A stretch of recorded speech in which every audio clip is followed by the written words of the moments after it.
Broadcasting live from the Business Radio X studios in Atlanta, Georgia, it's time for Atlanta Business Radio, spotlighting the city's best businesses and the people who lead them.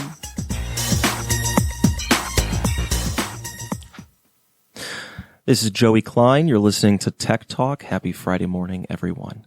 Okay, as always, we've got three of the best technology CEOs in Atlanta today for you to hear from. First, we're going to talk to Chris Carneal of Booster. Greetings. Thanks for letting me be here. Absolutely, Chris. Then we're going to talk to Erik Bush of Demand Driven Technology. Good to be with you, Joey. And finally, we've got Scott Roby of Where to Go. Thanks, Joey. Pleasure to be here. Excellent. Okay, as always, we go alphabetical here, so we are going to start with Chris. Chris, how are we this morning? Joey, great. It's hot in Atlanta, but the Braves are going to make the playoffs, so I'm excited. Good. That's what's keeping you going today? That's right. Okay. So you have made a very large business out of fun runs. That's right. Started 17 and a half years ago. We've run about 15,000 of them since. We've raised schools a profit of about $300 million, and we feel like we're just getting started. So you started this business in college? College dorm room, Sanford University in 2002. Okay. So we hear a lot of romanticism, at least when, looked at from hindsight, being 2020, about the college dorm room entrepreneur. Can give us the real deal. The real deal, it was not romantic. I had enough inventory. I had to move out of my room and sleep on the floor because that was a storage closet. No money, no business experience, a dream, a hope, one client who I called yesterday at the beginning of the school year. I call him every April 15th and every August 15th and express gratitude for being the first client. Any entrepreneur knows that without the first client, we probably wouldn't be here. So called Bill and thanked him again and told him we'll have about 1,000 employees in October, and we'll work with about 3,600 schools, and it all started with him and a opportunity in Birmingham, Alabama. Now, when you say inventory, what do you mean? So what we do is primarily, Booster is probably most known for our school fundraising program, the Boosterthon Fun Run, where instead of selling products, which was the norm 2 decades ago, students run laps around a track that we set up with music and speakers and inflatables and tunnels, just a fun experience. And in the 2 weeks leading up to that, they're getting pledges for the number of laps they run. When they get pledges, they're also rewarded with some fitness rewards. So it's evolved into a pretty large organization and operation now. But at the time, I was giving out Frisbees and basketballs and footballs if the students earned pledges for their fun run. So I think anyone listening to this, whether you think of your time as a former student or as a parent now, you probably have been to one of these, right? You've had your kid who, goes and pledges a number of laps and, family members will go and, pledge a certain amount of money. So that's our experience with this. Why did you feel that it was necessary for there to be a professional organization to take over this function? That's a great question that makes sense in my mind today. None of that went through my head as a 21-year-old in college. Certainly not professional or organization. My mom was a teacher. I'm the child of a lifelong educator. She taught for 35 years. So growing up in a educator's home, knowing the need for funds and knowing how much work teachers do, and if I could take a little bit of the work off the educator's plate, they could focus on education. So how could I raise more money, create a fun experience, take work off the educator's plate? And it's grown from there. But I really just saw a need, and I thought there's got to be a better way to do this. So when Booster goes and convinces, XYZ elementary school to essentially outsource that function of fundraising to Booster, are you going to parents? Are you going to the corporate community? How are you going and doing it quickly and increasing the amount of funds raised? Yeah, great question. We usually start with the parent organization of sorts, PTA, PTO, Booster Club. Sometimes it's through the administration. The principal wants to raise funds for a new gym floor or for the PE department, for teachers' continued education, or maybe to bring a PE coach that's part-time, full-time. So it goes to incredible sources. We approach schools really one at a time. At this point now, and once we've usually served a school or two in a county, the word spreads. Good or bad, if we do a great job, it'll spread. If we drop the ball, everybody talks. So word of mouth has been our primary source from 17 years till now. So do an excellent job, serve the client, go above and beyond, and ask them permission to reach out to other schools. Do you have any metrics on average how much, let's take average, fundraiser, not by professional organization, what you guys are able to get on a multiple of that? Yes. A school that does fundraising on their own, that's a big, broad brushstroke. So they can sell cookies, which usually they're using some organization. They can do car washes. They can ask for funds, a direct give. But typically schools hire us because we have a reputation for raising them at least twice as much as they can do with another organization or on their own. In addition to that, we're saving them a lot of time. Mm-hmm. So if you've ever been part of a fundraiser of any sort, it takes a lot of time to organize and motivate and coordinate. And we think that the educator's time especially is more valuable spent educating. I can definitely see that. So when I guess I'm curious about the business model from the perspective of, let's say you have an elementary school in Metro Atlanta. Okay. Yep. What sort of repeat business comes? Is this a once a semester thing? Is this a once a year? Once a year is the most sustainable. Schools might do multiple fundraisers throughout the year. We like to be their one major fundraiser in a semester. There's usually, if you're a parent that's listening, you're probably used to a fall and a spring fundraiser, at least in the elementary school space. We currently in Atlanta have a 92% retention rate of clients. So the average school we work with, not too far from here, is Soap Creek Elementary. Mm-hmm. And we've worked with them for, I think this is our 13th year, kicking off next week. So our goal is to improve the program every year, raise them more, and go above and beyond, personalize it even more. I mean, what's interesting about this is that so of course this show is called Tech Talk, and granted, what we're talking about right now is very much a services and event company. We're going to get into the fact that there is a software component. But you're almost describing, a recurring revenue model, right? That so many tech companies look at. Similar, but we're schools only sign a 1-year contract. And I see. We like it that way, and we say if we don't do a great job, you don't need to have us back. Commit to 1 year, see how it goes. So in a sense, it's not recurring revenue in the way that the audience would understand it. We have to work hard at it every year to keep it, but we do measure. And in fact, the center of our bullseye is client retention. Yeah. Okay. So now that we touched upon it a little bit, let's get into the software component of Booster. Sure. I'll give a background. In my college dorm, and then for the first from 2002 to 2010, at least 8 years, we used paper pledge books, meaning I would go to Kinko's, and eventually a print company, and then eventually insource some of that. And students would get forms, and they'd check a box, and then we'd have to record it. Highly labor intensive, completely manual. And this is, I remember 7 years ago, my mom, I use as an example, the educator, would not dare enter her credit card online, right? 7 years ago. Now there's an Amazon package on her front door every single day. So the world's changed. We have to change with it. We defined ourselves as an event company, but we've realized in the past 5 or 6 years we have to be a technology company to a large degree. So funrun.com was built, proprietary, kind of ground up, learning as we go, insourcing and then outsourcing some services to where all pledges are now made online. It's much easier to track, safer, secure, less labor intensive. So okay. And now, so you've touched on the fact that really, at least the way that I hear it, you are a services company, you're an event company, you're a bit of a technology company as well. So look, in the grand scheme of things, the company is still fairly young as far as, corporate, years go, right? And so how do you maintain an identity, build a culture around a company that is so many different things? Well, culture is my number one focus as the founder CEO. We just had our training week, Booster University last week, and the entire week, every single year, we bring all team members in from all over the country, and it's dedicated to culture. We want them to have what we call a DNA infusion of who we are. Then they go back to their respective cities. We serve schools in all 50 states. We have offices in 46 different cities. And that's where they train and they learn what to do and how to do it, but the why they do it and who we are, we just really emphasize over the week of Booster University. So we talk about our company values that we've just changed to virtues. So our 6 virtues, who are we as an organization?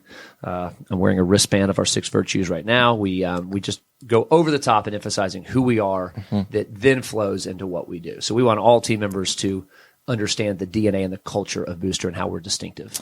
Is this internal event the primary means by which you spread culture from the Atlanta headquarters to the other offices? Yes, that coupled with the fact that our GM of each market is the cultural owner of that market. We're not a franchise model. It's all one organization, but we really trust the GMs to infuse the culture into their team. So they take it and they own it and they run with it. Okay. Well, so certainly, all right. So you got GMs in each market that have a certain amount of autonomy there. Atlanta is the mothership.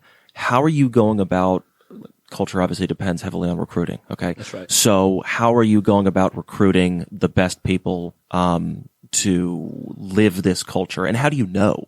I mean, or at least how can you be as sure as you can that they're going to be great fits? Yep. Well, let me just brag on my team for a second. I think we have the greatest team on the planet, about 1,000 team members, 900 of which are millennials, 600 of which are 25 or under, maybe 650. So they want to change the world. That's our company purpose. And we feel like sometimes millennials get a bad rap. I think they are doing it. If you select the right millennial with the grit and the courage and the work ethic coupled with their idealism, I think it's just the greatest game-changing generation. My friends at Chick-fil-A have reworked our vocabulary that it's we're not recruiting, we're selecting. So we want to create a great environment where there's a talent pipeline, and then we want to select the best that fit the virtues and culture of our organization. We can teach a lot of the skill sets, not the web programming, and there's a lot of functions of the business that require team members with lots of experience. But the vast majority of the event team members, if they fit our ideals, our virtues, they're passionate about serving others. Care is one of our virtues. So we just ask questions around our virtues. When was the last time you went above and beyond and cared for people? What does it mean to display courage and grit? How do you like to celebrate other people? So we just walk them through who we are, listen to their responses, and it's pretty apparent quickly who feels like a fit. It's those meetings at Starbucks or at our office are polarizing in a good way. They're either instantly attracted to the organization or they say, this is just not for me. Yeah. Well, and it's good to get that out of the way. Yeah. Whether it is you selecting or them self-selecting themselves out. Yep, that's right. Well, as a millennial on the older side of the age spectrum, I very much appreciate the compliment there. Yeah, because yes, I think the generation does get a little bit of a bad rap sometimes, but just as with every other generation on this planet, there is quite a range of personalities. That's right. We feel like we got the best. If anybody listening wants to join the cause, change the world, and serve schools, choosebooster.com is our website. Love it. So you mentioned Chick-fil-A, and actually you and I were introduced by a Chick-fil-A connection. Yep. And so I'm curious to learn a little bit more about your connection with that organization. Oh, man. I think they're one of the greatest companies on the planet for so many reasons. I have many, many friends that work there. I had the great opportunity, one of the greatest opportunities in my life professionally about 10 years ago to host some of Dan Cathy's PR tours as he traveled the country. We were in the event business. We kind of collaborated on an event. So I got to go with him, and then our team in each city would help him put on some events. So learning from him, Tim Tosopoulos, their president, Cliff Robinson, field operations. I mean, many of their teamers have mentored our team. They sell chicken. We run students in a circle. But culturally, and values-wise, and the way in which we attempt to care for our clients, we try to rip as many pages out of their playbook as possible. Look, I vividly remember, the first time that I actually went and ordered a Chick-fil-A myself, as opposed to a parent doing it for me.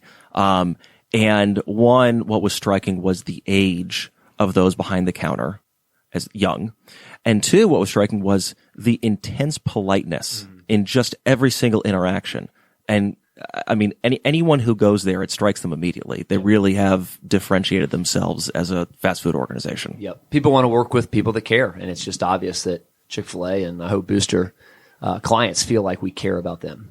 So one thing I'm curious about, right now you're very focused on elementary schools.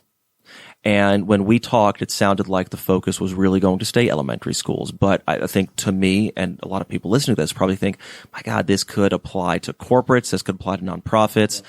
The enthusiasm, the technology, just the process for an event, right? It's applicable across so many industries. So I'm curious about your business decision to, at least for now, be laser focused on elementary schools. Well, I have a very good executive team that reins in me. I'm an ENFP, Myers-Briggs, 7 Enneagram. So I want to do all of it and more yesterday. I just know that that's not the best way to run a business. So the sequencing and organization and systematizing of the ideas has to work in a process. And I'm not great at building processes, but I respect my team that does. So I and team come up with some good ideas and they sequence it. And we trust each other to do so.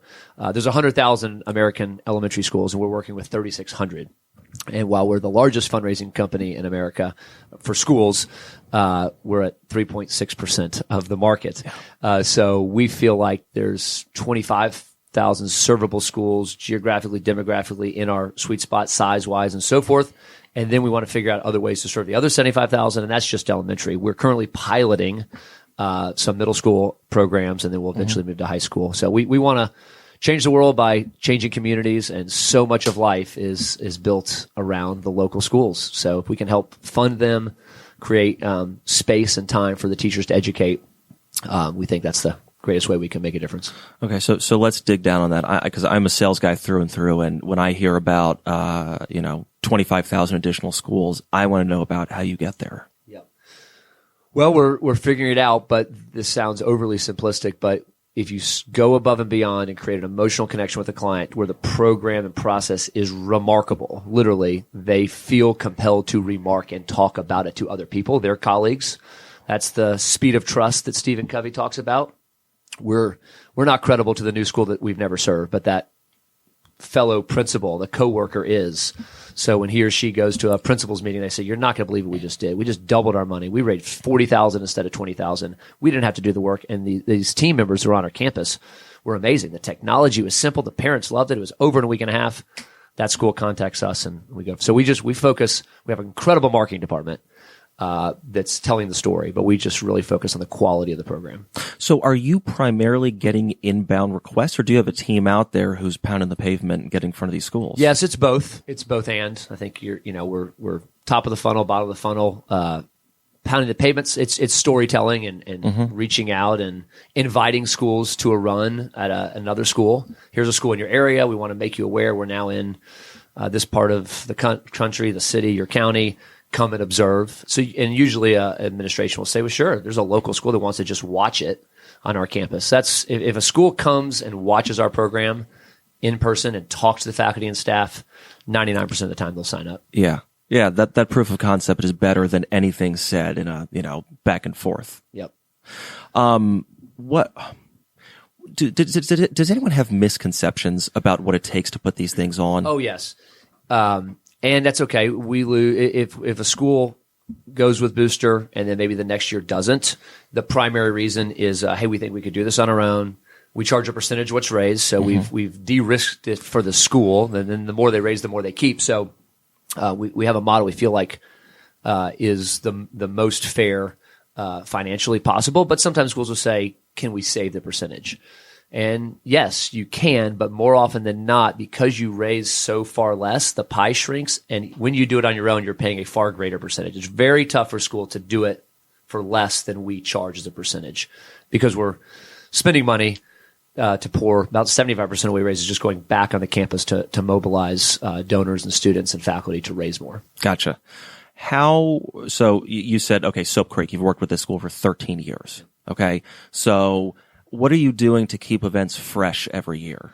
Right? So, there's going to be some new participants, but there are going to be some who've done this year after year. That's a great question. One, Soap Creek, I think this year is about to hit, or they just hit it, $1 million total school profit raised in our partnership with them over the past decade plus. I have 4 kids, 2 of which are in elementary and 2 middle school girls, and all my kids go through the program.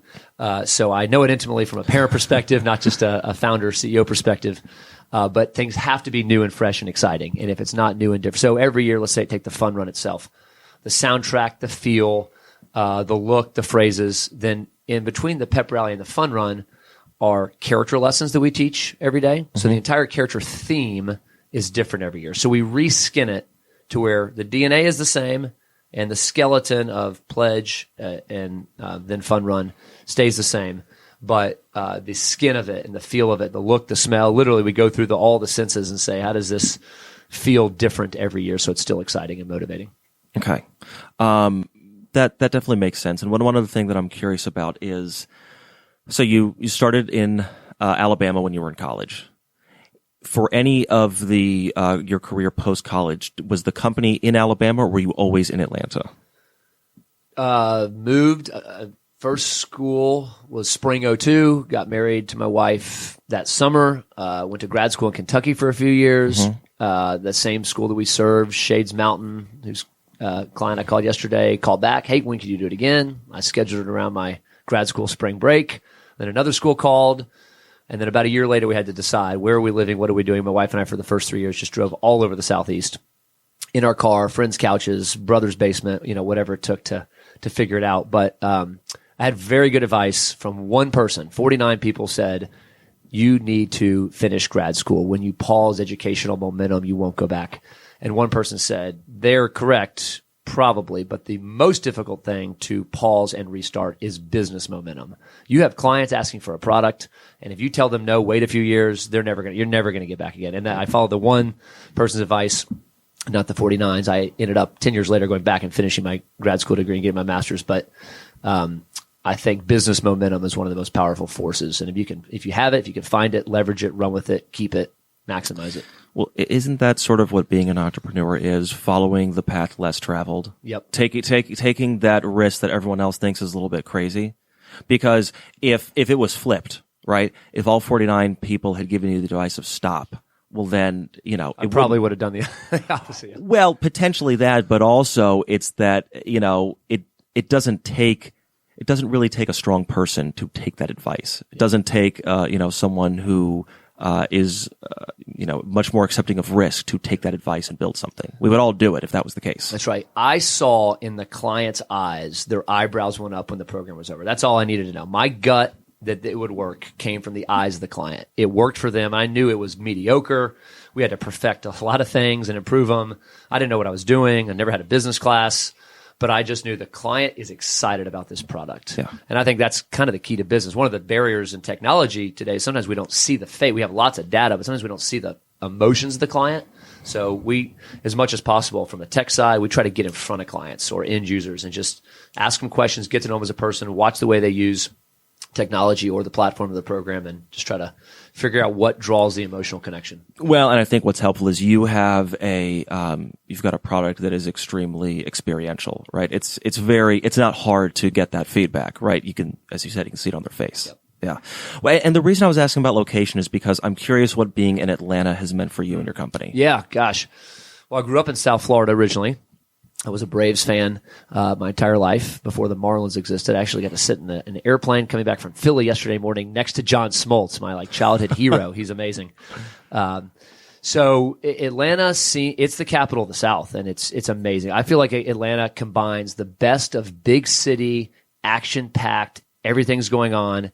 And there's a lot of Southern hospitality that's just very cool. If non-Southerners are listening to this and they think that whatever misconception they might have about Southerners, come spend a couple days in Atlanta, come to a Braves game with me, eat at the restaurants, meet the people. I just think it's got this perfect blend of people-centric caring for one another and business momentum and exciting futuristic growth. I think Atlanta's just getting started, and glad the rest of the country knows that we're on the map and this is home and I'm here to stay. I would agree with all of that. And I think, when I talk to friends who are in the Northeast or the Midwest or the West Coast, I think you certainly see a lot more West Coast companies putting an office in Atlanta now. I think people get it a little bit more. But there's definitely still that perception out there that this is, not necessarily a backwater, but just not anywhere close to as exciting. And couldn't be further from the truth. I love having people visit who kind of walk around and are like, oh, I was like, yeah, I know. Yeah, it's awesome. Yeah. Well, if someone wants to learn more about Booster, how can they do that? Yep. ChooseBooster.com. If someone wants to inquire about a program, we come to the school, meet with them in person. We'd start with questions. Tell me about your school. Why do you want to raise funds? Are we a good fit? We might not be. We just want to learn about them. I think we will be. And then if a team member wants to inquire about working with us, again, we're in every state, so choose Booster. We also have a spiritwear division that we spun off. Every school buys spiritwear. So Booster Spiritwear is now the largest producer of youth T-shirts in the country. We print about 3 million T-shirts right up the road. So spirit wear, T-shirts, promotional products. We have all that, supply schools with that as well. Fantastic. Parents, educators listening to this, choosebooster.com. Chris, thanks a lot for coming on. Thank you for the opportunity. Okay, now we've got Erik Bush, Demand Driven Technologies. How are you doing today, my friend? Great, Joe. How about you? Good. So, Erik, let's start out by talking about the technology. Give people a little bit of an executive summary of how it works. So we provide cloud-based supply chain software for clients that want to improve their inventory and materials management as well as their production scheduling. And it's an area that is dramatically underserved, actually. A lot of investors thought this was an area that had seen a lot of attention. There wasn't any real problems to solve, things like that. And in truth, the logic that the big ERP companies that provide the technology that the major corporations around the world run on, the logic was developed back in the 70s and never really changed, and the world's changed since then. So the big differentiator in what we offer is demand-driven approaches, when the whole idea here is that we're going to pace your materials, your production scheduling to what's actually happening in the market, not your forecast. Forecasts are inevitably inaccurate, and they've gotten less and less accurate over time, primarily because of product proliferation. One of our big clients is Michelin. They're implementing 70 plants with our software around the world. And if you look at automotive tire sales in the U.S. over the last 30 years or thereabouts, in the late 70s, there were 10 tire sizes in the U.S. that drove 90% of the sales. Now, the top 10 sizes are probably a third of the business, and there's 700 sizes overall available. You just look on the road anymore. You see so many different vehicles with different tires. It's become a very, very challenging issue for them. And the old logic depends on an accurate forecast. So we're saying, hey, the best signal you can get for demand is the actual order the customer gives you instead of your estimate of what they're going to give you. And we pace materials and scheduling of your production against that signal directly. And, you know, when we first met, I was somewhat shocked that something like this doesn't exist, because I think most of us who have been in any sort of revenue, customer-facing position, you understand how the forecast goes, right? Really, it's, you know, your superior comes and says, I'd like you to put together, you know, a forecast of sales for the next year. And you go off of, you know, certainly some realistic, you know, indications, right? But a lot of it is, well, I think this deal might close and we're having a good conversation. And, you know, frankly, it's an arbitrary number. Absolutely. And it's just shocking to me that that is how business is done in the year 2019. Well, in one way, it makes sense. It's the most logical thing to do. You know, Gretzky said, I skate to where I think the puck's going to go. So, you know, why don't we figure out what our customers are going to buy? And they have these resources now in these companies called demand planners, which to me is a bit of an oxymoron. They're going to actually plan what the customers are going to buy for them? No, they're going to buy what they're going to buy, right? And I think the reality is that it all made so much sense back when software was first introduced into manufacturing. If you know what you need to produce, then we can figure out how many things you got to buy and what you need to build and all that stuff, and it all works out. The problem is that forecast, that critical assumption in that software doesn't work. And we've proven that time and time again. So by shifting to a demand-driven principle, companies are seeing much better order fill rates, meaning they can ship every line of the order on time in full. And as well, they see reductions of inventory because they get away from the bias in the forecast that's out there. If I'm a material planner, whether I say it or not, I'm buying double to stay out of trouble, because the consequence of stocking out is so much more severe than carrying too much inventory. In fact, if you go to most CFOs, they know what their inventory was last year. They know where it is now, but they don't know really what it should be. Mm-hmm. And so there's this tendency to just overcompensate. And you'll go out into plants and you'll see FedEx boxes that were obviously expedited that have dust on them and are unopened. Why did that happen?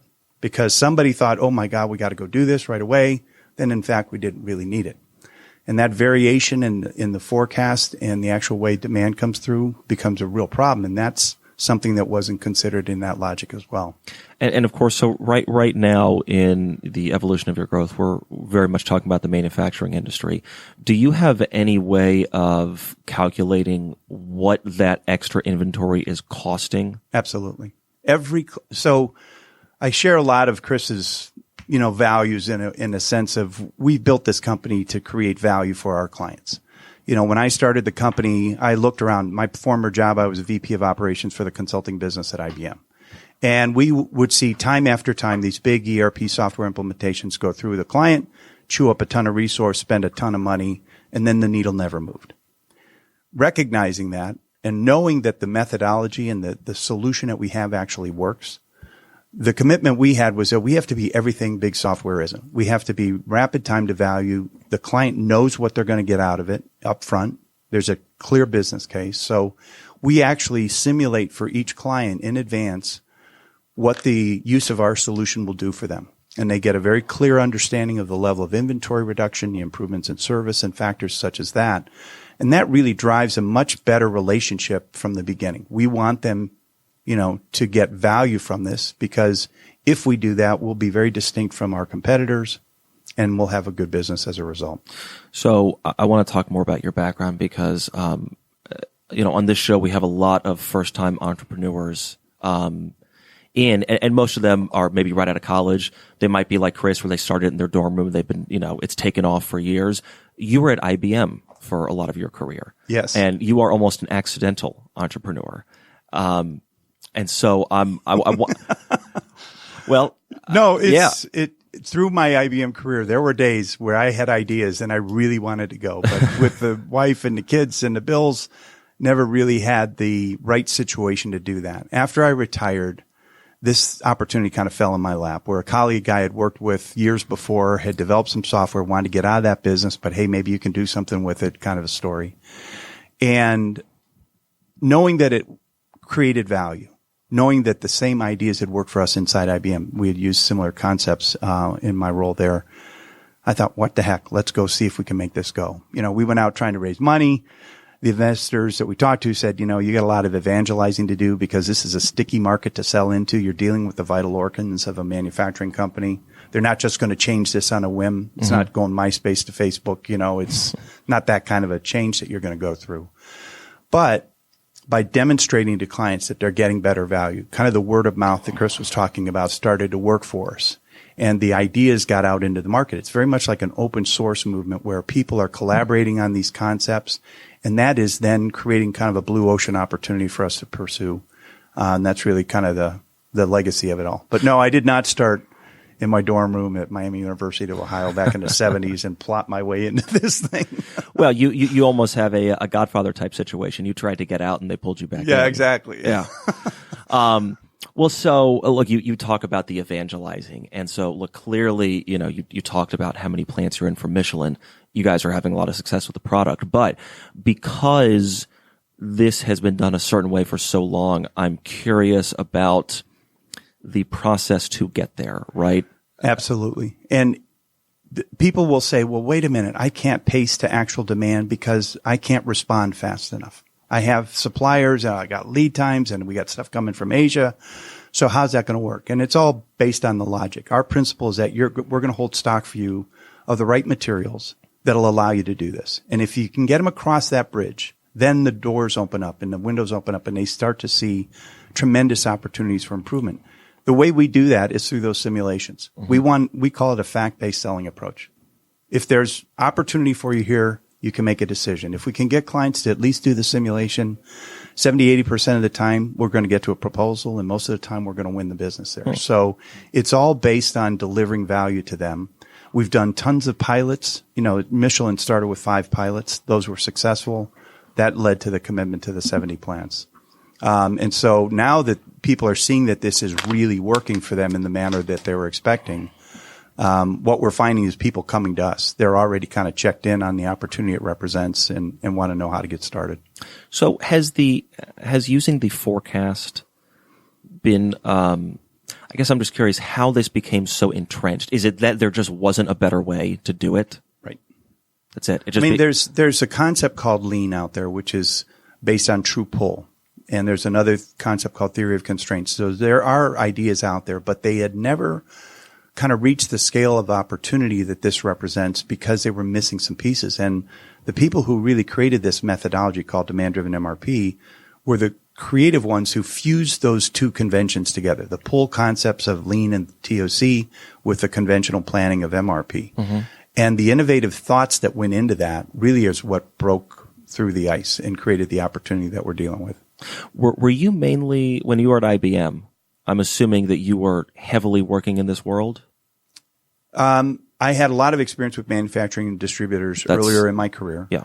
And then in my operations role, my job was to manage the supply chain of the consulting resources we had globally. So think of 3,000 skill families, Yep. Java developers, architects, you name it, all sorts of different resources. We were trying initially to follow forecasts on that. Those were inherently wrong. We ended up with a big distortion of our skills around the time of Y2K, right? We got to that cliff, that ended, that work was gone. Now all of a sudden, .com is exploding, ERP is exploding. We had to make massive shifts in our resource base. So we developed a skills transition program to move resources from one skill family to another. We also wanted to break free of the partners' forecast of what their outlooks were going to be, because those were always more optimistic than they were. Mm-hmm. And if you don't do this in a big consulting firm, guess what? You can't hire. If you can't hire, you can't grow. So by realigning the method here, we got tremendous leverage out of it. And it was really that knowledge and having done that for about 10 years that really helped give me the experience to be effective in the role I'm in now. So you saw this issue in a different facet of business. Yep. And then years later, you were able to turn that into demand-driven technology. Exactly. Okay. I'm curious about how your experience at IBM, I mean, certainly it can be from your actual work, but just at being at a large company, a storied company like IBM, how does that inform the way that you are building and recruiting at Demand Driven? Yeah, the good question. I had a phenomenal career, and I was blessed to have that opportunity, and I got to do some very interesting and cool things, and I learned a lot through that process. I also saw the underbelly and the things that didn't work, right? And that there would be a tendency to major on the minors, and measurement by objectives can go too far. So I think the idea of how to build a company and how to grow something, I had a lot of experience with that, with what we were doing with our global operations, was very, very beneficial. I think at the same time, there was this reality that we've got to be pragmatic. There's only so much time you have in the day. And even, we've gone from 3 or 4 people to now 25 people, and we're going to probably double in size in the next year. That's great that you got all these other resources, but the waves of work to be done continues to come at you, and you have to be good at prioritizing and being very selective about what you put your time into. It's not about doing everything. It's about doing the right things.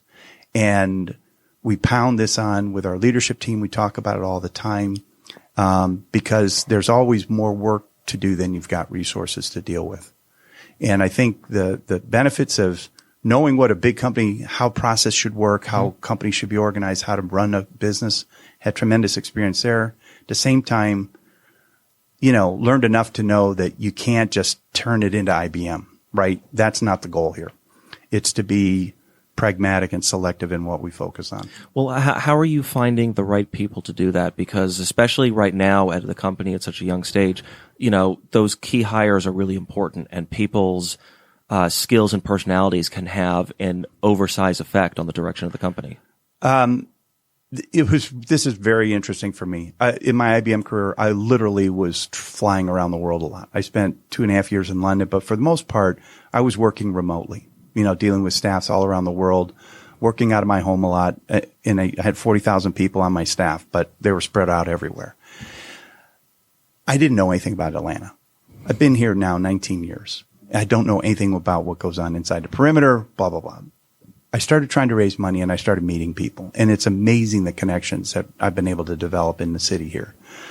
Through Mosley Ventures, Sig Mosley, John Vecchio, the support that they've provided, the people that they know, another gentleman on our staff, or our board, and an investor, Mike Parham, phenomenal guy who taught an entrepreneurship class at Emory, still does. He met some folks, some younger guys going through their MBAs, thought, hey, maybe Erik, you ought to take a look at these. 2 of them have hired on with us. So, and then they know people, and they know people. And now you start meeting other investors and other people, and just getting that local connection. This is the first time I really felt like I'm in Atlanta because of what my experience in my career had been. And as Chris was saying, it's a phenomenal area to live. It gets hot in the summer for a guy from Cleveland, Ohio, but I think the word of mouth, we have people looking to get into the company now, which is great, and we've found that we're building a reputation. Melissa, who's our director of marketing, has done a great job of getting us more visible on social media. So we're finding that we're becoming more visible in that way, and that helps a lot in terms of attracting the right kind of talent. We dove deep into the Atlanta connection when you and I first met, and I love hearing it because, I mean, look, I'm an evangelist for this city. I grew up here, and frankly, didn't think that I would kind of stay and grow and make a career here. And it is a fantastic place to be. And so I really want everyone to know that. And, absolutely, whether you're right out of college or whether you have had, a full career, I think that the openness with which, assuming that you show integrity and competence, the openness with which the business community will embrace you is just, it's frankly stunning for a relatively, mature city, right? Yeah, absolutely. It's, I think part of it has to do with the fact, and this is my own little diagnosis here, that there are so many transplants in the city that people are very much used to either making friends with people who they didn't, know from growing up, or, moving here and making new friends. And so it just gives, people maybe a little bit more openness to strangers. Absolutely. And hear new things. I had lived in Denver for a couple of years earlier in my life, and it was similar, very transplant-oriented kind of population there and very welcoming and whatnot. I think the embrace that we've gotten from Atlanta, plus you cannot discount in my job the airport. I mean, I can get anywhere in the world, and we have clients all around the world now. Tiny little company. We've got clients on 6 continents. The functionality that provides a business like ours is immeasurable. I mean, it really helps us so much control spending on travel, but having quick access to wherever our clients are. It's like a pitch for the Metro Atlanta Chamber right there. Thank you, Bill Hartsfield. There you go. So we've focused a lot on what you're currently doing in manufacturing, but when I hear about this technology, it seems to me like there's a lot of other applications. Absolutely. We've already got a good bit of our client population is in the wholesale distribution space. But what's really exciting is now we're starting to get into retail. And retail is a whole different animal. There's segments of retail that are a good fit for what we do. There's others like high fashion apparel and things like that don't necessarily fit into the offerings that we provide. But we've got some very interesting pilots with some global brands, the names that you would all recognize we can't talk about yet, underway, which are very promising and which we expect we'll be able to announce relationships with those clients in the coming months. That's very exciting. So manufacturing, retail, just the beginning. I feel like healthcare too. Healthcare is another great spot. We've done some pilots in managing central supplies for hospitals. They're not really thinking like supply chain people, so there's a lot of opportunity for improvement there. Mm-hmm. And that can free up physical space in their hospital, which another room for beds or another MRI machine that gives them a lot of room for that. And obviously, if we can help free up some working capital, that'll help them, put that money to better use in serving patients. Yeah. Okay. So just the beginning, and clearly everyone here is going to be hearing big things about demand driven in the coming months. If they want to find out more now, how do they do that? Sure. You can find us at demanddriventech.com. It's a long name, kind of like International Business Machines. Demanddriventech.com. Look for us on social media and LinkedIn, things like that. You'll be able to find us. Okay. Thanks a lot, Erik. Thanks a lot, Joey. All right. Scott Roby, how are you doing today? I'm doing great. Thanks, Joey. Excellent. So, Scott, you are with Where to Go, and for anyone who is looking this up online, it is spelled WARE, the number 2, GO. That's correct. Yes. Okay. But I assume that name came from, of course, what people would normally think of how to spell this as where should you go? And how does that relate to what you guys do at all, or is it just a nice little coincidence? Maybe more warehouses to go, right? WARE, warehouse. So more of an emphasis on the warehousing, the fulfillment, supply chain side of the house, not so much as a direction, but it does work together. There's a lot of opportunities there to exploit that. Well, because of course we are talking about where certain supplies should go. Absolutely. Okay. So let's back up a little bit. So we talked to Erik, who, had a long career at IBM. You've had a long career at UPS. That's right. Okay. Another large storied company, only a couple of blocks from where we're sitting right now. So talk to me about how we got from UPS to Where to Go and what the relationship is between both of them. Excellent. Where to Go is a subsidiary of UPS. Early last year in 2018, We had been working on some innovation exercises at UPS. We pitched a few concepts to the UPS leadership. They saw a lot of value in where to go. They funded it. So as of first quarter of 2018, we started working on the business. By the second quarter, we had an MVP developed. By the third quarter of 2018, we launched. And then from then, it's been a wild ride of growth and expansion and finding customers and providing service. I think this is interesting because a lot of people's experience with learning about venture capital is that, you have big firms out in Silicon Valley and certainly elsewhere as well that are going to fund a company. And what we see more and more now is that you have larger organizations that understand that they have capital and they have R&D and they have the power to move a technology pretty quickly. And so you're starting to see this more. Is this how long has UPS kind of been putting their might behind, internal startups, if you will? I'd like to say for our 100-plus year history, right? So for all of our history, we've been working nonstop to invent new things, to adapt to new things in the market. So we have been growing and expanding and inventing new things for a long time. For the past, probably a couple of decades, we've had a small internal venture capital firm where we've made investments in different emerging technologies that would have some relevance to the UPS, overall business. And then just in the past couple of years, and of course we've had over the course of time, numerous acquisitions, numerous partnerships. So we're always in that area.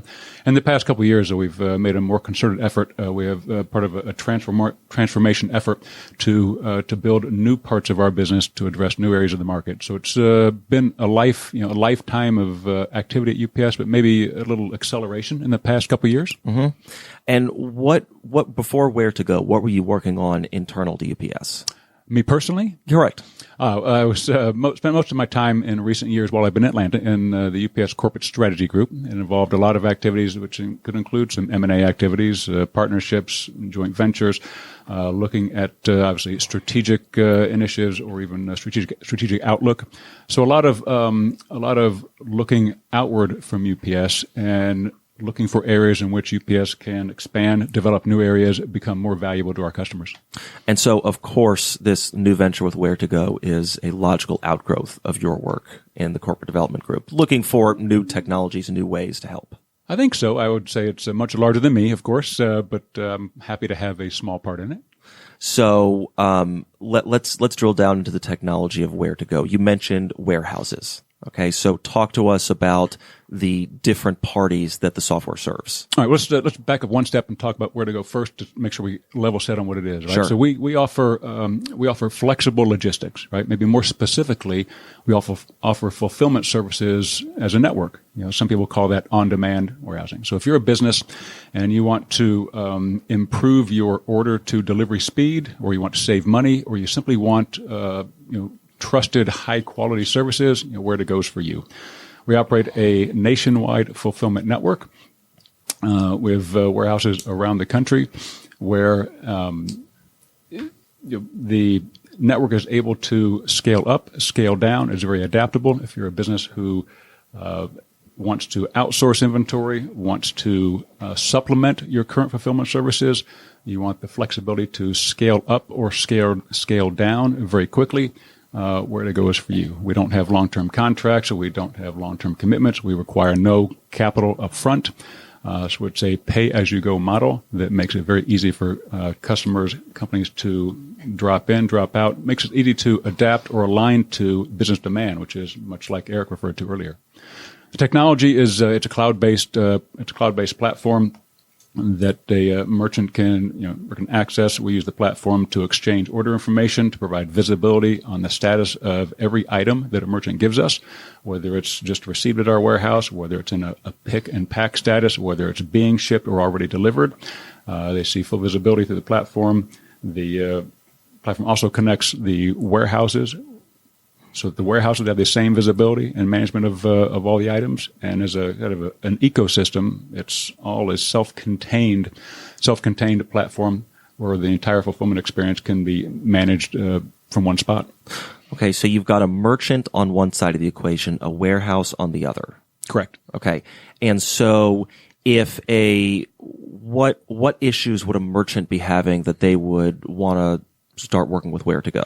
Oh, any number of reasons. Number one, say you're a small business, small or medium business, and you're not a logistics expert. Okay, you're an expert in your own business, and you're either making something, selling something, but logistics could be a little complicated. If you want some help with that, you maybe want to outsource it to someone else who can do it. Maybe outsource it to someone who has not just the expertise, but maybe the scale and the efficiency that you as a small business don't have. You can access Where to Go. You can both save money and save time.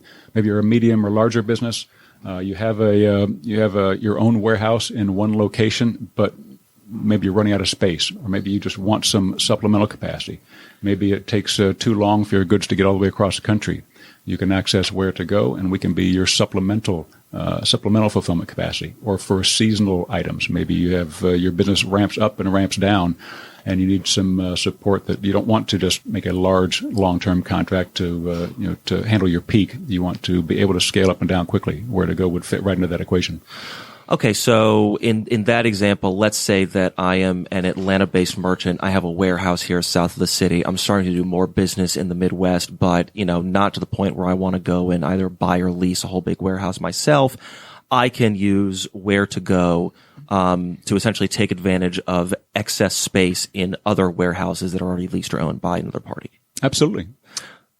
And so from the warehouse side of the equation, how does a warehouse get on your radar in order to be part of the Where to Go network? They can find us. We have some recruiting efforts to present our value proposition to warehouses, which is we are able to aggregate demand and bring demand to warehouses that would not normally have access to that. Typically, it's we'll collect maybe say for example businesses on the East Coast who are looking for West Coast fulfillment capacity. Well, warehouses on the West Coast or 3PLs probably don't have a sales force to target clients on the East Coast, but Where to Go can aggregate some of that demand and bring business to a warehouse where they can fill either unused or temporary unused, or in some cases we've had as we increase in size, we've had warehouses who have proposed building a new facility and using Where to Go as the launch customer because we can quickly bring demand to them without them requiring a sales force of their own or a large marketing expense. I mean, from the warehouse perspective, this sounds very similar to an Airbnb type of concept where you're taking advantage of unused space and making money off of it. There's some similarities there. Certainly from the warehouse, it's great because someone else is, effectively, we become a sales outlet for a warehouse. We're bringing the demand to the warehouse. What could be better as a warehouse than someone saying, hey, can I please offer you money to use your space, and you don't have to do any work for it. That's found money bad for them. It's not bad for the warehouse. This organization is growing very quickly. Yeah, definitely. Sometimes it makes my head spin. So I think I don't remember the exact time frame. Certainly, I think within the past 18 to 24 months, it sounded like you're up to 80 to 100 people. That's correct. Yeah, we once again I mentioned the time frame, sort of the timeline at the beginning. We went from an idea in the first quarter last year to an MVP in the second quarter to launch in the third quarter and to expansion. So it's been a nonstop expansion.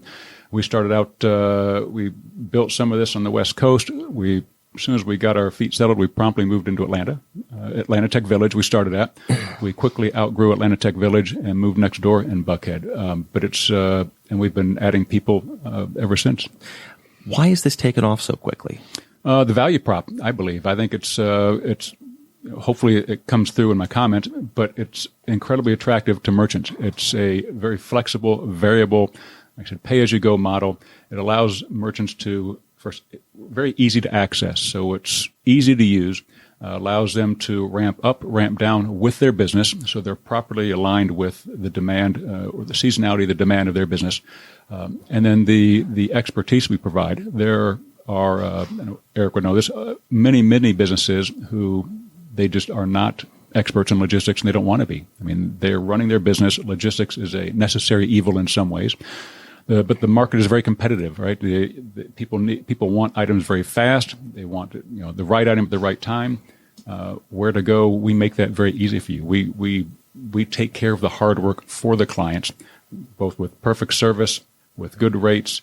We, in some ways, for smaller customers, we give them a virtual footprint that gives them the look and feel of a much larger company. Some people will call it, punching above your weight for SMBs. So Where to Go, brings all that. If you're a business and you can save time, save money, and have more flexibility, it's a surefire hit.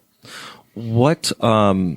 Look, you've staffed up very quickly. You're spearheading the growth, obviously, with a great team behind you. What has been most crucial in terms of building this culture so quickly?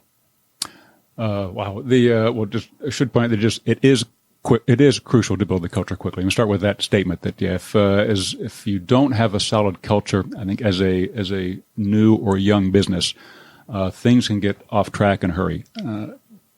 Chris talked about it. Erik alluded to it. You want to establish a culture, whether it's work hard, whether it's care about people, whether it's have very high integrity, or provide, of course, perfect service to all your merchants. You have to instill that every day. You have to walk the walk, as they call it. For us, it's spending a lot of time together. There's a lot of people who've been added and thrown together in close quarters very quickly.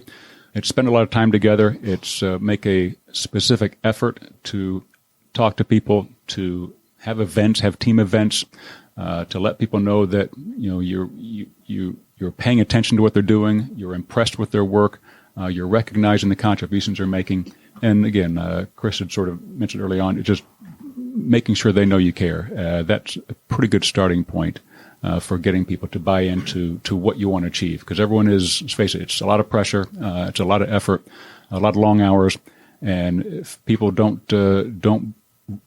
believe that you support them, it makes a much harder road to hoe.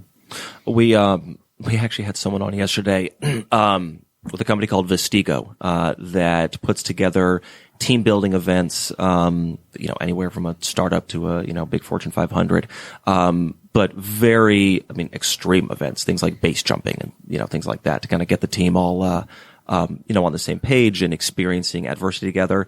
And so I'm curious, what sort of team events at Where to Go? Maybe not base jumping, but we haven't gone that extreme yet. But I think again we're small, so we'll start small and move up. Yeah. We try to do, and these may be they may be incredibly common for some companies. A lot of companies don't do much. It could be simple as we have lunches, we have team happy hours, right? Do we recognize the progress we're making, recognize all the people for the effort it takes to make progress. Certainly. The 99% of the progress we make is not because of me or not because of our senior staff. It's because of all the people doing all the all the day-to-day work. So we'll have that. Make sure we call out when folks are doing a good job. So it's nothing extreme on our end yet, but those are some good ideas. Yeah. I'm not sure how many people I could get to volunteer for base jumping, but that might be a good survey question on our next monthly newsletter. Well, they are, shameless plug, that they are headquartered right next door in Atlanta Tech Village. So if you ever want to learn more about base jumping, go next door and check out Vistigo. But here's the thing. So yes, okay, going out to drinks or lunch might not be anything revolutionary, but I think especially at a company your stage that is bringing on so many new people so quickly that you can probably walk around the office and not recognize, a number of people who just passed you by. Those little things to get people out of the office and to know their colleagues on a human level, partaking in human activities outside, the rigors of work.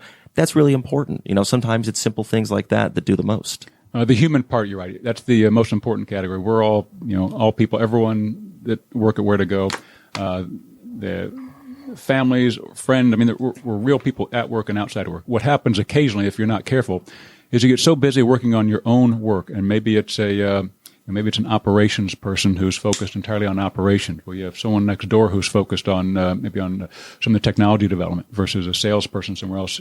It's easy to find yourself in your own silo, and making sure that we create opportunities and the atmosphere for everyone to get to know each other a little bit better and recognize that that's not just that person in that department who's creating challenges for me or who asks too many questions. We're all to ensure that everyone is rowing in the same direction, to make sure that we all understand that each other's challenges, each other's capabilities, and that we're all humans working for the same goal. It's that's it. You mentioned crucial. That's the right word. It's critical to establish that early on, and it'll make everything better. What has your background at UPS, obviously a storied Atlanta-based company, meant for the way that you approach your team and the technology at Where to Go? Wow, I think, like I mentioned earlier, UPS has a 100-year history of inventing things and adapting to things and figuring things out. So in some ways, I would say my entire career has been, I've been groomed to something like this, where at UPS we don't launch new startups every single day. So there's not a lot of precedent, not a lot of training wheels, so to speak. But but again, just being in business for a number of years, working with lots and lots of incredibly talented and very high integrity people at UPS, also very, very caring organization, you recognize very quickly what good looks like, right? Good people, all working toward the same goal with a lot of effort. It sort of becomes a natural extension that's the type of people we want to work with at Where to Go. So when we hire people with those same kind of qualities, people who have not just competence in their field, but they have desire and they have some passion for what they're working on, and then the fit becomes easier at that point. Okay, so let's say that we do this again in 12 to 18 months. What is different about Where to Go then as opposed to where we're sitting here right now? I think we'll be several orders of magnitude larger, for example. I think we'll have many more capabilities. I would like to think we still have a very similar culture. It just be more people. I feel really good about our business direction. I am not naive to think that we won't massage our direction or pivot a little bit here or there. I would like to think that at this point, though, we have a good team, we have a good product development roadmap, we have a good strategy, we have good support behind us with UPS when we need them, and it should be more of the same in a positive way. I love it. Okay, so if you are a merchant that needs some help with your logistics or a warehouse with some excess space to give, how would you learn more about Where to Go? We're available in all the usual places. You can search out Where to Go, LinkedIn. We have a very extensive website. It's on Twitter, all the usual places. Easy to find and easy to use if you're a merchant and you want to sign up. And again, that is spelled WARE, the number 2, Go, Go. Perfect. Scott, thanks a lot. Thank you. Gentlemen, everyone has been great. Thank you so much for joining us, and thank you for listening to Tech Talk. Thanks, Appreciate it, Joey. Thanks for the opportunity.